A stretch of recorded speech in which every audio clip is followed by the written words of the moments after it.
ఒకవైపునేమో నన్ను ఇలా వెళ్ళనివ్వకుండా ఒకవైపున వైఎస్ఆర్సీపీ శ్రేణులెవరూ కూడా వెళ్ళనివ్వకుండా ఈ మాదిరిగా నోటీసులు ఒకవైపున ఇస్తూ, మరోవైపున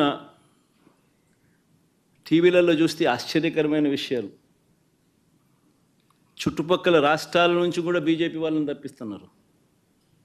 మరి బీజేపీ పై వాళ్ళకు తెలుసో తెలీదో నాకైతే తెలియదు, కానీ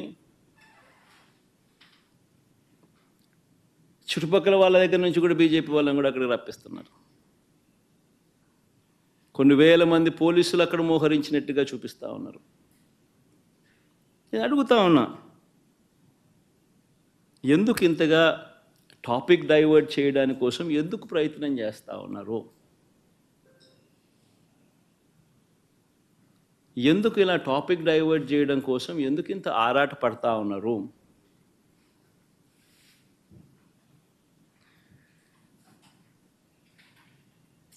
గమనించినట్లయితే తిరుపతి లడ్డూల విషయంలో తాను చెప్పినవన్నీ, చంద్రబాబు చెప్పినవన్నీ అబద్ధాలు అని ఒక్కొక్కటిగా రుజువవుతూ కనిపిస్తూ ఉన్నాయి.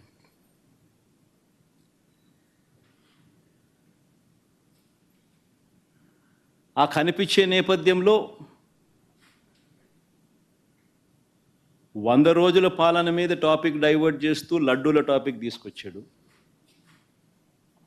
ఆ లడ్డూల టాపిక్లో చంద్రబాబు నాయుడు అడ్డగోలుగా తప్పు చేసి గుడి పవిత్రతను దెబ్బతీస్తూ అడ్డగోలుగా దొరికిపోయేసరికి మళ్ళీ ఈ టాపిక్ను డైవర్ట్ చేసేందుకు, లడ్డూల టాపిక్ను డైవర్ట్ చేసేందుకు కొత్తగా ఇప్పుడు డిక్లరేషన్ టాపిక్ తీసుకొచ్చి మళ్ళీ అది ఇంకొక రాజకీయం చేస్తూ ఉన్నారు. ఒకసారి గమనించినట్టయితే తిరుమల పవిత్రతను, స్వామివారి ప్రసాదం విశిష్టతను, తిరుమల పవిత్రతను, స్వామివారి ప్రసాదము విశిష్టతను,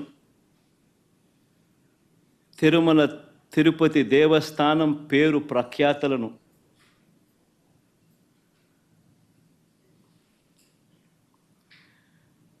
రాజకీయ దుర్బుద్ధితో, ఐ రిపీట్ దిస్ వర్డ్, రాజకీయ దుర్బుద్ధితో,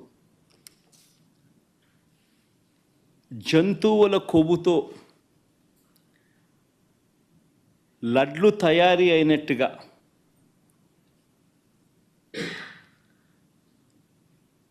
ఒక జరగని విషయాన్ని జరిగినట్టుగా ఆ కల్తీ ప్రసాదాన్ని భక్తులు తిన్నట్టుగా